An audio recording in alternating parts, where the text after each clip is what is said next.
نحمده ونصلي على رسوله الكريم أما بعد فأعوذ بالله من الشيطان الرجيم بسم الله الرحمن الرحيم حاميم تنزيل الكتاب من الله العزيز الحكيم إن في السماوات والأرض لآيات للمؤمنين وفي خلقكم وما يبث من دابة آيات لقوم يوقنون واختلاف الليل والنهار وما أنزل الله من السماء من رزق فأحيا به الأرض بعد موتها وتصريف الرياح آيات لقوم يعقلون تلك آيات الله نتلوها عليك بالحق فبأي حديث بعد الله وآياته يؤمنون ويل لكل أفاك أثيم يسمع آيات الله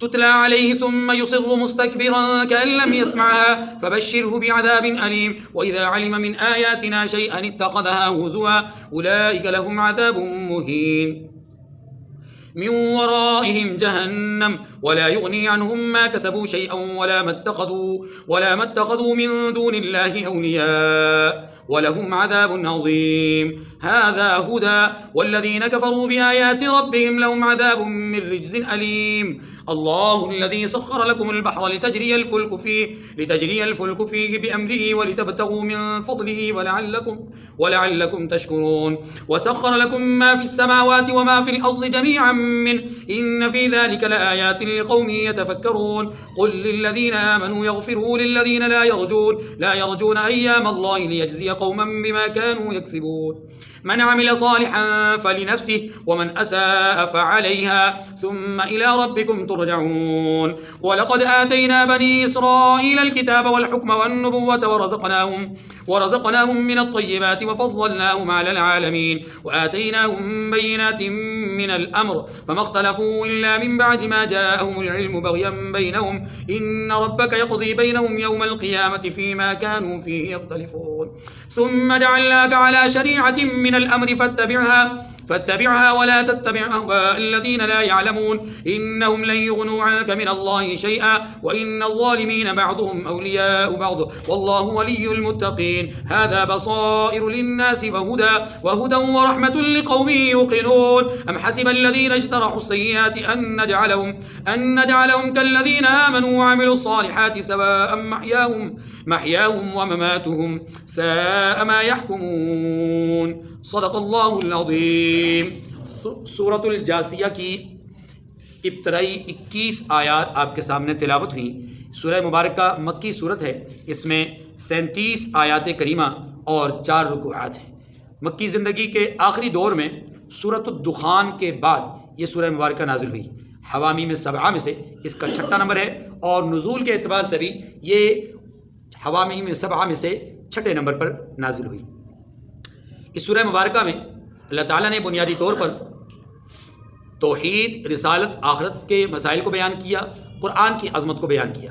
جو آیات کریمہ آپ کے سامنے تلاوت ہوئی ان میں سر فہرست اللہ تبارک و تعالیٰ نے قرآن کی عظمت کو بیان کیا، پھر مشرکین کی طرف سے رسول اللہ صلی اللہ علیہ وسلم کی ذات عالی پر قرآن کے حوالے سے ایک اعتراض کا جواب دیا، پھر دلائل قدرت بیان کیے اور اس کے بعد توحید کے مسئلے کو قدرت کے دلائل کے ذریعے سے بیان کیا۔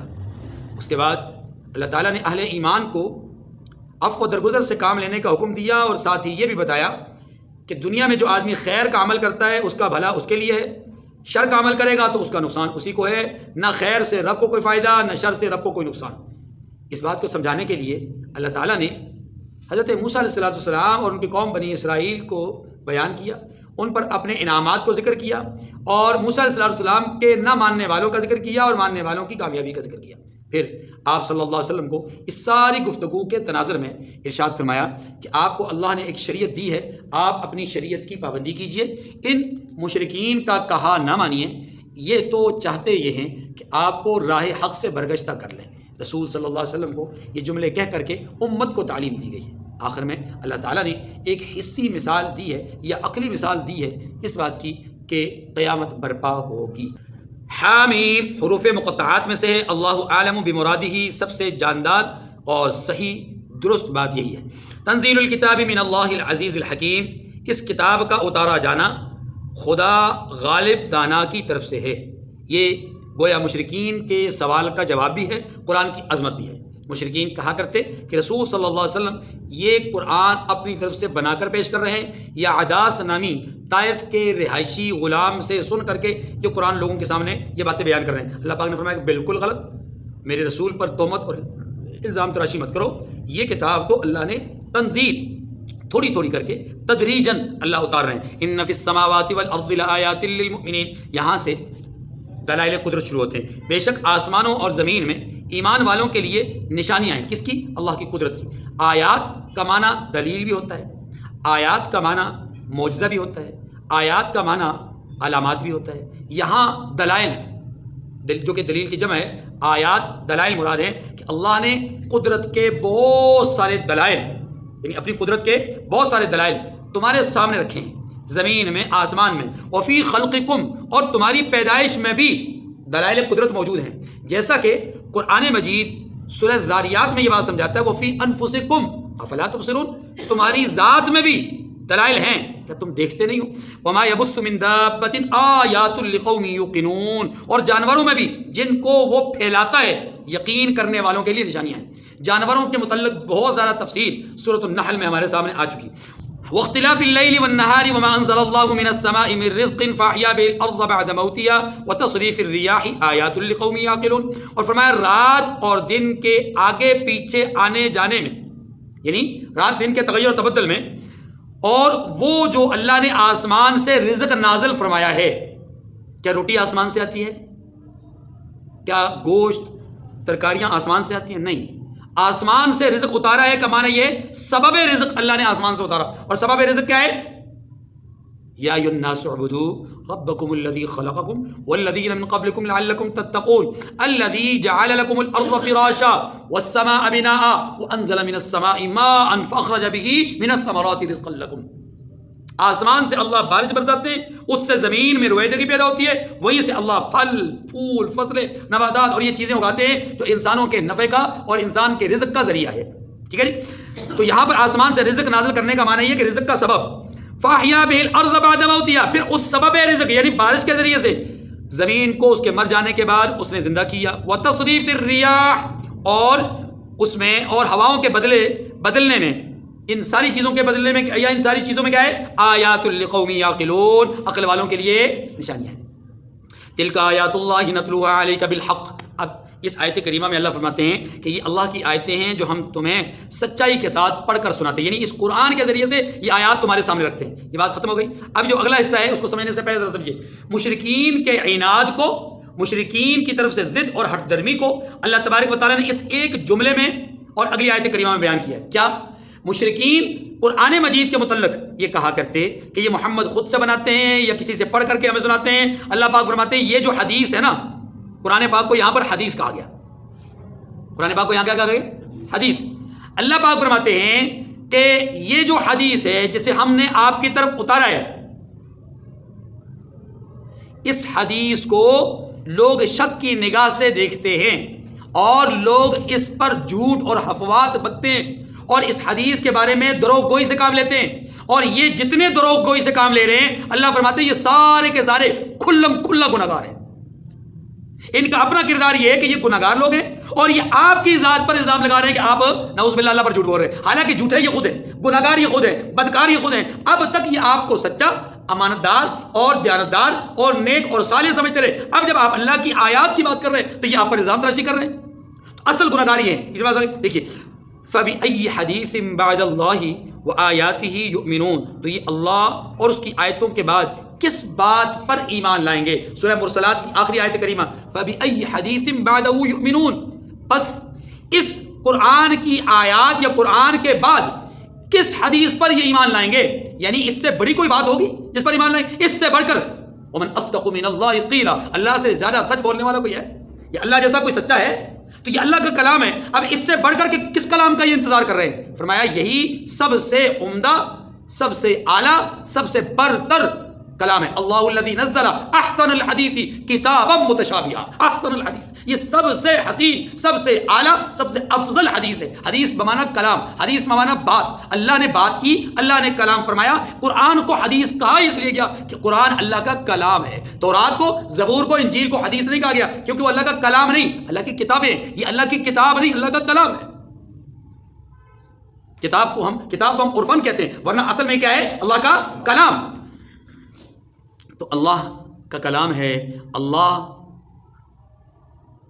جیسا کوئی نہیں، اللہ کے کلام جیسا بھی کوئی نہیں. فَبِأَيِّ حَدِيثٍ بَعْدَ اللَّهِ وَآيَاتِهِ يُؤْمِنُونَ. تو یہ اللہ اور اس کی آیتوں کے بعد کس بات پر ایمان لائیں گے؟ وَيْلٌ لِّكُلِّ أَفَّاكٍ أَثِيمٍ. ہر جھوٹے گناہگار پر افسوس ہے، ایک معنی. دوسرا معنی یہ کہ ہر جھوٹے گناہگار کے لیے ہلاکت ہے، تباہی ہے، بربادی ہے.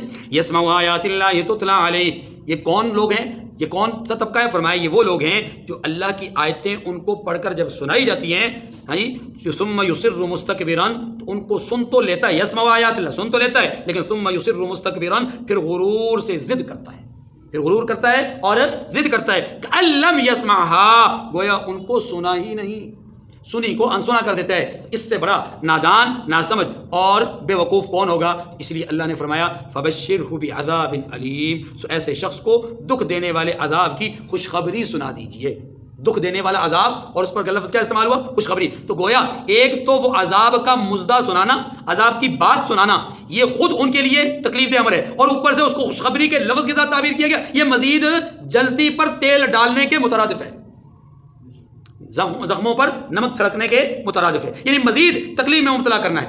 اور اس کا معنی بعض علماء نے یہ بھی لکھی ہے کہ فبشر ہو، بشارت بمعنی خبر دینا ہے، ان کو خبر دے دیجئے دردناک عذاب کی. لیکن پہلی والی بات زیادہ درست ہے. وَإِذَا عَلِمَ مِنْ آيَاتِنَا شَيْئًا اتَّخَذَهَا هُزُوًا. اور جب ہماری کچھ آیتیں اسے معلوم ہوتی ہیں تو ان کی ہنسی اڑاتا ہے. یہ بھی ایک مزاج ہے اس کا، تکبر کرتا ہے، ضد کرتا ہے، غرور کرتا ہے، اور گویا اس نے ایسی اپنی روش اختیار کرتا ہے گویا اس نے سنا ہی نہیں. اللہ فرماتے ہیں کہ ایک تو یہ، دوسرا یہ کہ بعض اوقات سن کر مذاق اڑاتا ہے.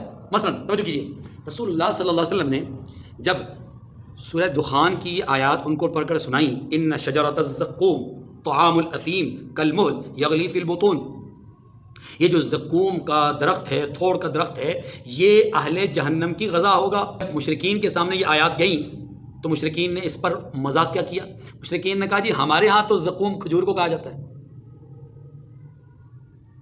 تو یہ کون سا عذاب ہوا؟ یہ تو ہمارے لیے نعمت ہے.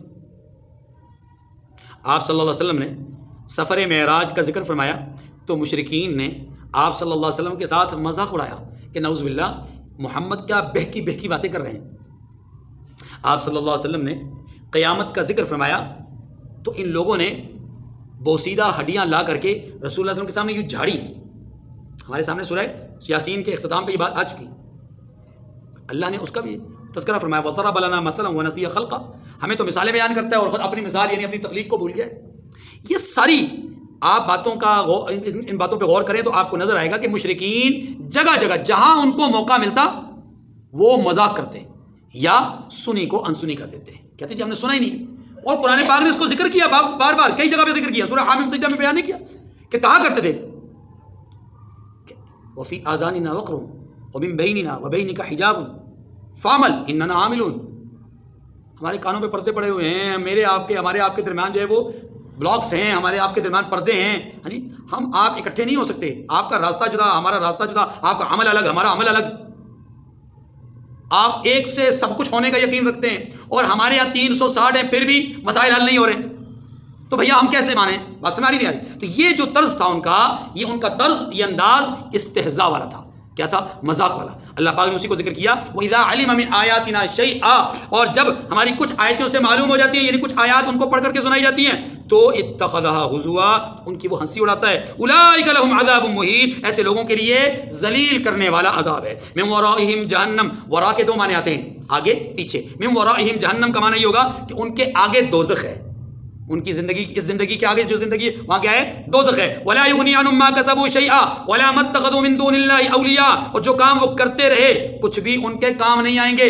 اس سے پتہ چلا کہ مکہ مکرمہ میں خانہ کعبہ کی تعمیر بھی ایسے لوگوں کے لیے کارآمد نہیں ہوگی. حجاج کو پانی پلانا بھی ان کے لیے کارآمد نہیں ہوگا. حجاج کو کھانا کھلانا بھی ان کے لیے کارآمد کیوں؟ اس لیے کہ ایمان کے بغیر یہ سارے عمل اکارت ہیں، ضائع ہیں، بیکار ہیں.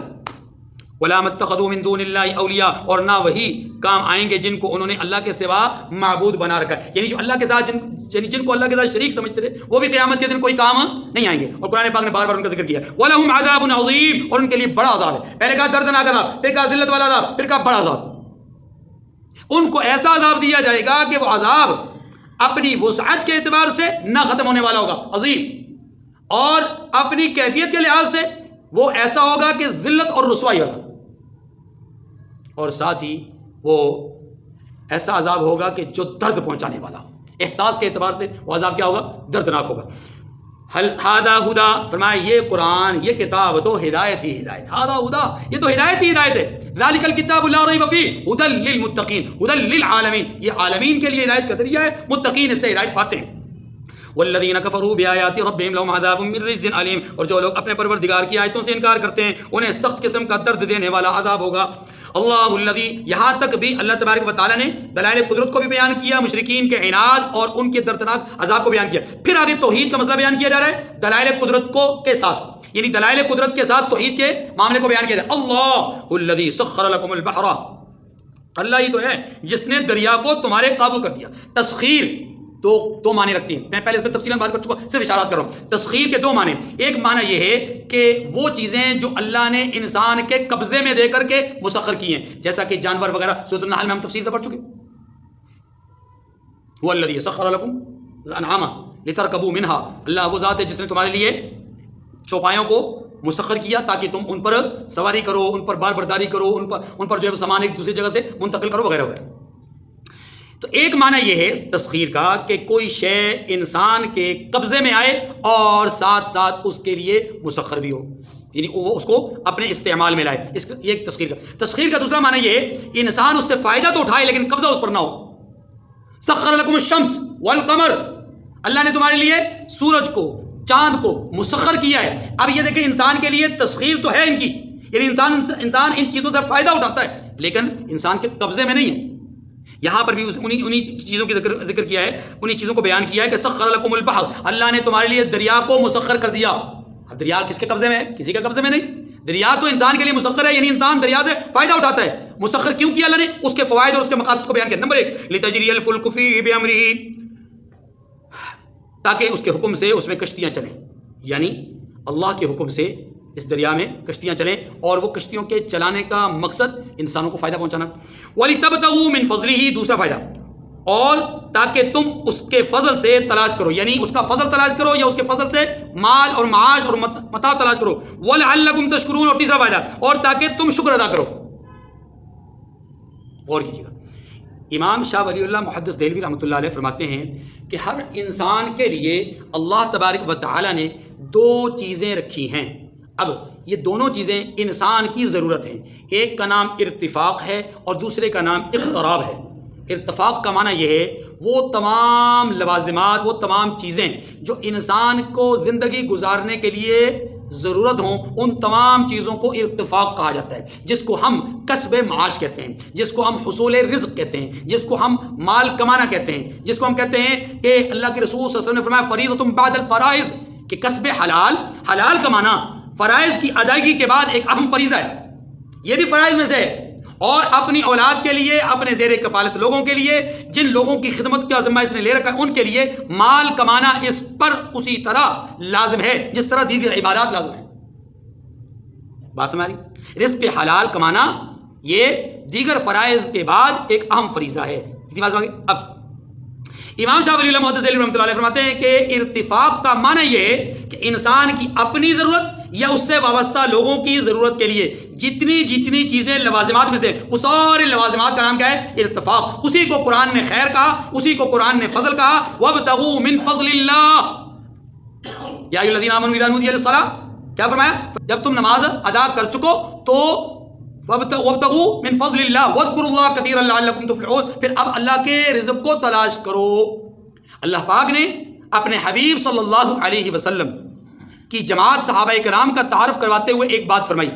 یبتغون فضلا من اللہ ورضوانا، امام شاہ ولی اللہ محدث دہلوی رحمۃ اللہ علیہ فرماتے ہیں کہ یہ جو ارتفاق ہے نا، اس کو قرآن نے فضل کے لفظ سے تعبیر کیا، اور وہ جو اقتراب ہے وہ کیا ہے؟ اقتراب کا معنی یہ ہے کہ اللہ کا قرب حاصل کرنا اپنے عقائد کے ذریعے سے، اپنے اعمال کے ذریعے سے، عقائد اور اعمال کے ذریعے سے اللہ کا قرب حاصل کرنا، اس کو اقتراب کہتے ہیں۔ کہتے ہیں کہ یہ جو لفظ ہے، میں نے جو اصطلاح استعمال کی، قرآن نے اس کو لفظ رضوان سے تعبیر کیا ہے۔ یبتغون فضلا من اللہ، وہ اللہ کا فضل تلاش کرتے ہیں، یعنی اللہ کی طرف سے معاش کو مانگتے ہیں، طلب کرتے ہیں، تلاش کرتے ہیں، ورضوانا، اور اپنے عقیدے اور عمل کے ذریعے سے وہ کیا کرتے ہیں؟ اللہ کی رضا پاتے ہیں۔ اس کو اقتراب کہتے ہیں۔ اس کو کیا کہتے ہیں؟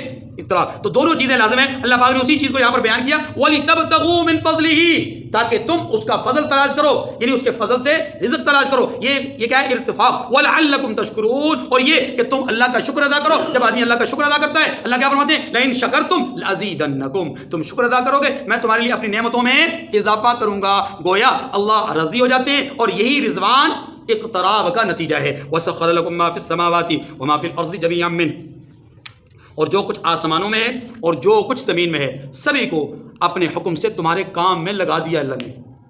ان فی ذلک لآیات لقوم یتفکرون، جو لوگ غور کرتے ہیں ان کے لیے اس میں اللہ کی قدرت کی نشانیاں ہیں، سمندر میں، آسمان میں، زمین میں۔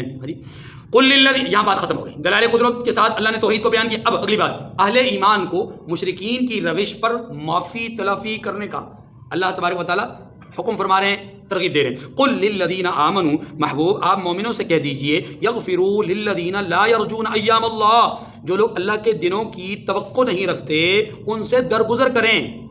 اللہ کے دنوں کی توقع نہیں رکھتے، دیکھیے جی توجہ، اللہ کے دن، یا دو لفظ ہیں، لا یرجون ایک لفظ، ایام اللہ دوسرا لفظ۔ یرجو، رجا یرجو کا ایک معنی ہوتا ہے امید، دوسرا معنی ہوتا ہے خوف۔ اب یہاں پر کون سا معنی ہوگا؟ یہاں دونوں معنی ہو سکتے ہیں۔ لا یرجون، یہ کافر لوگ امید نہیں رکھتے، توقع نہیں رکھتے کہ قیامت برپا ہوگی، یہ ہو گیا امید کا معنی۔ اور خوف کیا ہوگا؟ خوف کے صورت میں معنی یہ ہوگا کہ یہ کافر لوگ اپنے اعمال کرنے میں اللہ کا خوف نہیں رکھتے کہ اللہ نے حساب کا دن مقرر کر رکھا ہے، اس بات کا خوف ان کے دل میں موجود نہیں ہے۔ لا یرجون، یرجون کا معنی سمجھ گیا؟ ایام اللہ۔ ایام اللہ سے مراد کیا ہے؟ ایام اللہ سے ایک مراد یہ ہے قیامت، اور دوسری مراد یہ ہے کہ وہ دن جن دنوں میں اللہ اپنے غضب اور انتقام کا فیصلہ کرتے ہوئے دنیا کے اندر کسی قوم کو، کسی امت کو ہلاک کر ڈالیں، ان دنوں کو ایام اللہ کہا جاتا ہے۔ گویا اس ہلاکت کی وجہ سے، اس عذاب کی وجہ سے، اس تباہی کی وجہ سے ان دنوں کی نسبت خاص طور پہ اللہ کی طرف ہوتی ہے، ورنہ یاد رکھیے تمام ایام اللہ کے ہیں، تمام ایام کس کے ہیں؟ لیکن اس خاص واقعے، خاص عذاب کی شکل کی وجہ سے کہا جاتا ہے کہ یہ ایام جو ہے یہ کیا ہے؟ اللہ کے ہیں۔ اب یہی تذکرہ اللہ تعالیٰ نے موسیٰ علیہ السلام کو فرعون کے غرق آب ہونے اور جو بنی اسرائیل کی نجات ہے اس زمانے میں بھی یہ بات کہی، اذکروا ایام اللہ، اے بنی اسرائیل ایام اللہ کو یاد کرو۔ وہ کیسے دن تھے؟ جب نجیناکم من آل فرعون، جب ہم نے تمہیں فرعون اور فرعون کے لشکر سے نجات دی، وہ ایام اللہ تھے، ان کو یاد رکھو۔ تو ایسے ہی جو مشرکین مکہ ہیں ان کو یہ کہا جا رہا ہے کہ محبوب یہ لوگ ایسے ہیں کہ انہیں ایام اللہ کا خوف نہیں، ایام اللہ کا خوف نہیں، ڈرتے نہیں ہیں اس بات سے کہ اچانک ناگہانی طور پر ان کے اوپر عذاب آ جائے، ڈر نہیں رہے، لیکن انہیں ڈرنا چاہیے، انہیں ڈرنا۔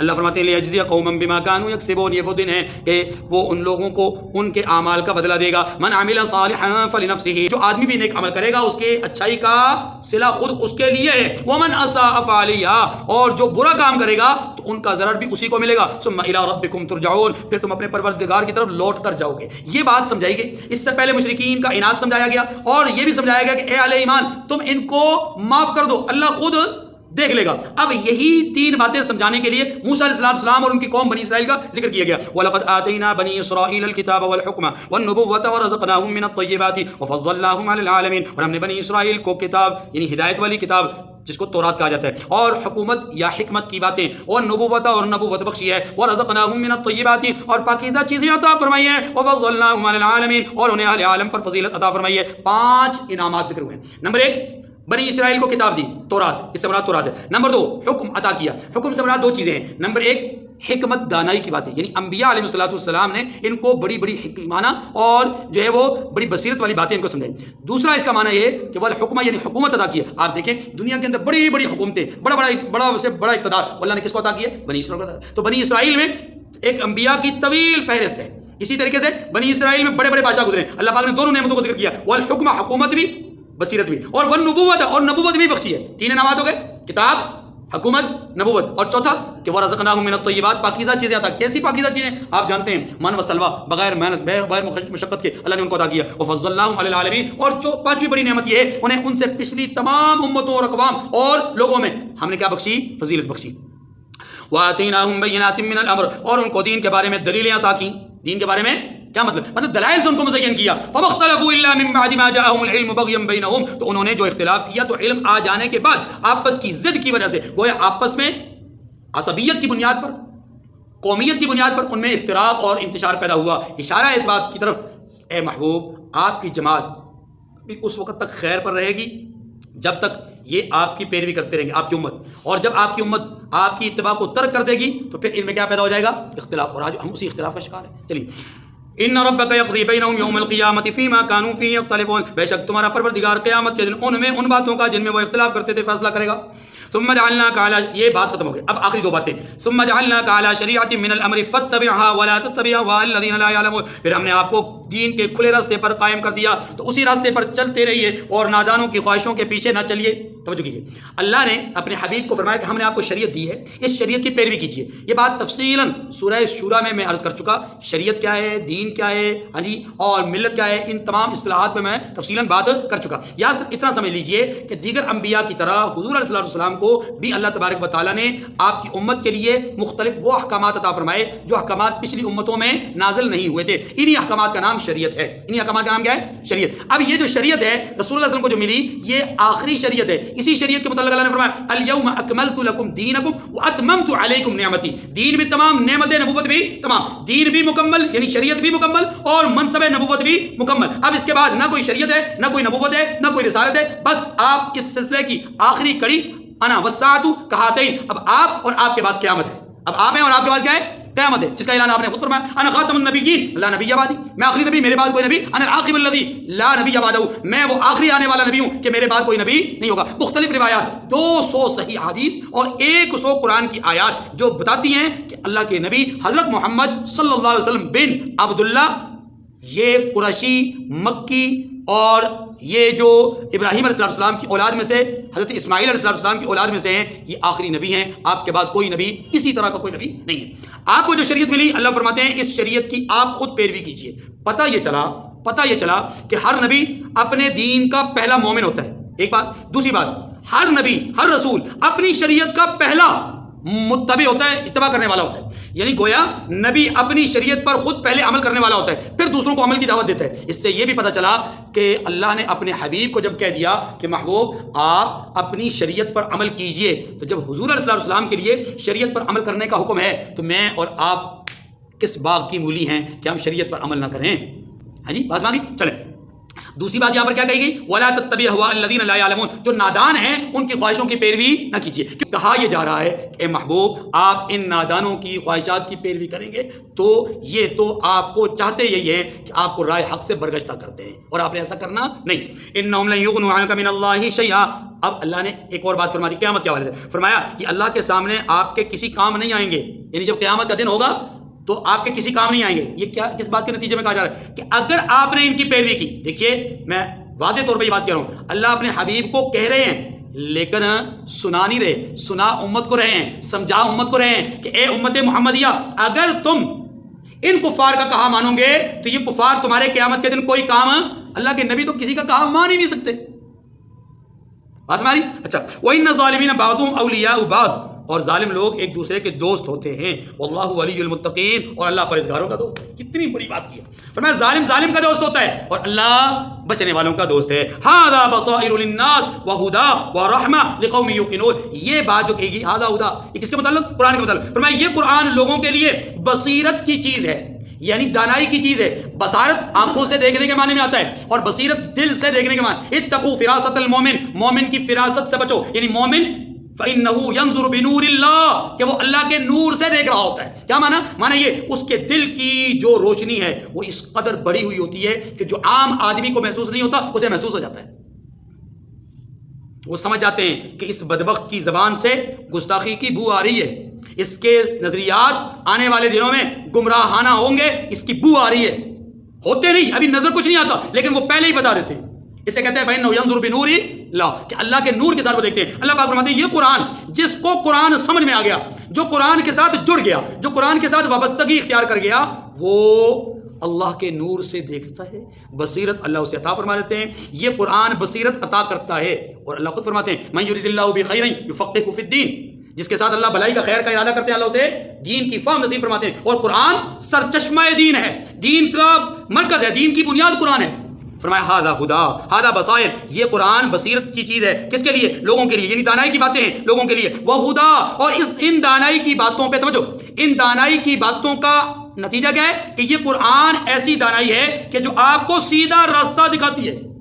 ایسی دانائی کی باتیں ہیں کہ جو آپ کو راستہ کیا کرتی ہیں؟ سیدھا دکھاتی ہیں۔ اور جس نے اس سیدھے راستے کی پیروی کر لی اس کے لیے نتیجہ کیا ہوگا؟ ورحمہ، وہ اللہ کی رحمت کا مستحق ہوگا۔ لقوم یوقنون، یہ قرآن لوگوں کے لیے دانائی کی باتیں ہیں اور جو یقین رکھتے ہیں ان کے لیے یہ قرآن ہدایت اور رحمت ہے۔ ام حسب الذین اجترحوا السیئات ان نجعلہم کالذین آمنوا وعملوا الصالحات سواء محیاہم ومماتہم، یہاں اللہ قیامت کی دلیل عطا فرما رہے ہیں۔ فرمایا کہ جو لوگ برے کام کرتے ہیں کیا وہ یہ خیال کرتے ہیں کہ ہم ان کو ان لوگوں جیسا کر دیں گے جو ایمان لائے اور نیک عمل کرتے رہے؟ کیا یہ دونوں برابر ہو جائیں گے؟ یعنی کیسے آپ کیسے تصور کر سکتے ہیں کہ ایک آدمی وہ جو دن رات پھونک پھونک کے قدم رکھ رہا ہے، کسی کی چیز کو ہاتھ تک لگانا گوارا نہیں کرتا، کسی کی ذات پر آنکھ اٹھانا گوارا نہیں کرتا، کسی کے لیے ظلم کا سوچتا بھی نہیں ہے، بھلا یہ آدمی اور وہ آدمی جو لوگوں کی چیزیں اٹھاتا پھرتا ہے، لوگوں پر ظلم کرتا پھرتا ہے، لوگوں کی عورتوں پر بد نظری کا مظاہرہ کرتا رہتا ہے، کیا یہ دونوں برابر ہو سکتے ہیں؟ جب دونوں برابر نہیں ہو سکتے تو بھائی یہ اس بات کا تقاضا کرتا ہے، اس کا عمل اور اس کا عمل اس بات کا تقاضا کرتا ہے کہ دونوں کو ایک مقام پہ کھڑا کیا جائے اور کھڑا کر کے اسے صلہ دیا جائے، اسے جو ہے وہ سزا دی جائے، اس کی گرفت ہو، اس کو انعام ملے، یہ تقاضا ہے نا۔ اسی تقاضے کا نام کیا ہے؟ قیامت، اسی کا نام یوم الفصل ہے، اسی کا نام یوم الجزاء ہے۔ فرمایا کہ کیا یہ لوگ یہ خیال کرتے ہیں کہ ہم انہیں ان جیسا کر دیں گے جو ایمان لائے نیک عمل کرتے ہیں؟ سواء محیاہم ومماتہم، اور ان کی زندگی اور موت یکساں ہوگی؟ کیا یہ تصور کرتے ہیں؟ ہرگز ایسا نہیں۔ انہم ساء ما یحکمون، یہ جو دعویٰ کرتے ہیں برے ہیں، یعنی ان کے دعوے برے ہیں یا یہ لوگ برے ہیں کہ جو یہ سوچتے ہیں، ورنہ اللہ کے ہاں دونوں برابر نہیں ہیں اور نہ ہو سکتے ہیں۔ لہذا قیامت کے دن اللہ ان کے درمیان فیصلہ فرمائیں گے۔ وآخر الدعوانا ان الحمد للہ رب العالمین۔